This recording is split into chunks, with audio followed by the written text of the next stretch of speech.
जवाहर। एक बड़ी समस्या ये आती है कि जब भी यूं बात की जाती है भाई राजस्थानी भाषा को मान्यता दो, तो कोई ना कोई आगे तीसरा पंच आगे खड़ा हो जाता है और वो कहता है राजस्थानी भाषा है ही नहीं। और राजस्थान में तो भरतपुर वाले अलग बोलते हैं और गंगानगर वाले अलग बोलते हैं, जोधपुर वाले अलग बोलते हैं और बीकानेर वाले अलग बोलते हैं। हालांकि उन भोंगलों को कौन समझाए कि इसको भाषा नहीं कहते, बोलियां है। बोलियां अलग होती है, भाषा अलग है। भाषा वो होती है जिसमें आप लिखते हो, बोली वो होती है जिसमें आप बोलते हो। और बोलियां हर 9 किलोमीटर पे चेंज होती है। कोस कोस पर बदला है पानी, 3 कोस पर। अपने तो गांव में लड़की की शादी करते हैं, वो 1 महीने अपने ससुराल रह के आती है, वापस आती है तब उसकी भाषा अलग होती है, वो अलग तरीके से बोलती है। इसलिए गांव अलग, इसलिए गांव में एक फिक्स डायलॉग होता है कि भाई की सास रंग लग गयो। ससुराल जमा है भाई के, इसलिए भाषा भी कैसी बोलने लग गई, ससुराल। मतलब 40-50 किलोमीटर दूर ससुराल है, फिर भी उसके शब्द चेंज हो गए। तो भरतपुर गंगानगर में तो फर्क पड़ा है, तो ऑब्वियस सी बात है चेंज होगी। पर सब्जेक्ट कभी चेंज नहीं होता, ले तरीका वही होता है। ओ पेन मन दे दे, ओ पेन मन दिया, एक ही चीज है। पेन कहीं चेंज नहीं हो रहा, पेन तो पेन ही बोला जा रहा है। दिया दे दो, खास्यूं पीस्यूं, खा लियो पी लियो, खा दो पो पी दो पो। कहाँ चेंज हो रहा है? ना तो वर्ब चेंज हो पा रही है, ना आपका सब्जेक्ट चेंज हो पा रहा है। भाषा होती तो इसके अंदर वर्ब भी चेंज हो जाती, इसके सब्जेक्ट। मलयालम में तो ऐसे नहीं बोलते, मलयालम के अंदर तो खाने को कुछ और बोल रहे हैं आप, तो वो अलग है, अपने वाली अलग। तो मेरे दिमाग में ऐसा था कि वहां एंकरिंग करने वाले 2.5-3 घंटे का प्रोग्राम है, तो एंकरिंग करने वाले जो भी लोग हो वो अलग अलग भाषा के हो, अलग अलग भाषा के हो। तो कम से कम हम ये मैसेज देने में तो कामयाब रहे कि साहब देख लो, ये हम बोल रहे हैं, ये भाषा ये सबको समझ आ रही है।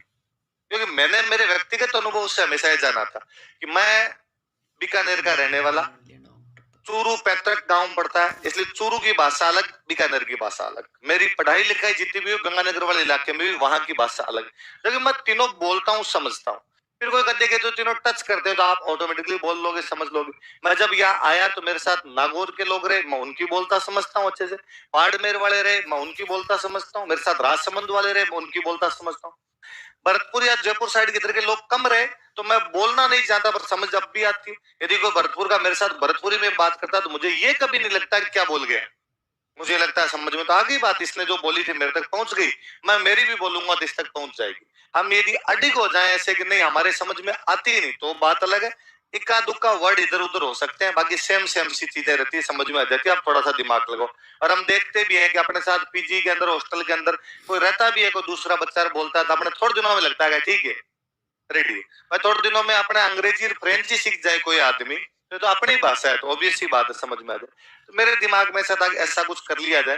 पर यह था कि फिर बंदे में 2 क्वालिटी होनी चाहिए, एक तो एंकरिंग कर रखी हो तो वहां भाषा निकलती है, वरना निकलती नहीं। एक लोकल लैंग्वेज आए, क्योंकि वहां जाके खुद ही हिंदी बोलने लग जाए तो दिक्कत हो जाए। तो तुम अच्छे से बोल लेती हो भरतपुर वाली, तो क्योंकि सबसे बड़ी समस्या इधर वाली है। भरतपुर धौलपुर जहाँ के भी, आप धौलपुर के आप, और ये अच्छी बात है, धौलपुर वाले कहेंगे ठेठ आगरा। पर मैं हमेशा कहता हूँ कि धौलपुर राजस्थान का वो जिला है जिसमें जाने के लिए पहले आगरा जाना पड़ता है, फिर धौलपुर आता है। यूपी जाके बाद में धौलपुर में घुसना पड़ता है।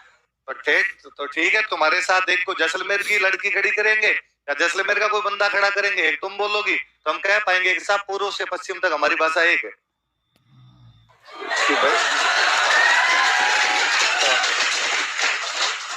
तो मैं इनविटेशन तो क्या दूं, अपना कार्यक्रम है तो आना तो है ही, अपने अपने जिंदाबाद ही होंगे। हाँ, जवाहर कला के अंदर, जवाहर कला के ये पास में जवाहर कला। 20 तारीख को है, संडे, शाम को 6 से 9 है। आप ये मान ला की डेट पे जा रहे हैं, उस दिन आपके सुबह के कोई प्रोग्राम फिक्स किया तो उनको कहना उधर चलेंगे। इतनी भीड़ होगी तो कोई नोटिस भी नहीं करेगा कि साथ साथ है। तो आपके मामले भी थोड़े बैठ जाएंगे, सही रहेगा। ठीक है, तो तुम मिलो मेरे से 7 बजे, मैं थोड़ा बता दूंगा क्या बोलना है क्या नहीं बोलना। चलो, थैंक यू।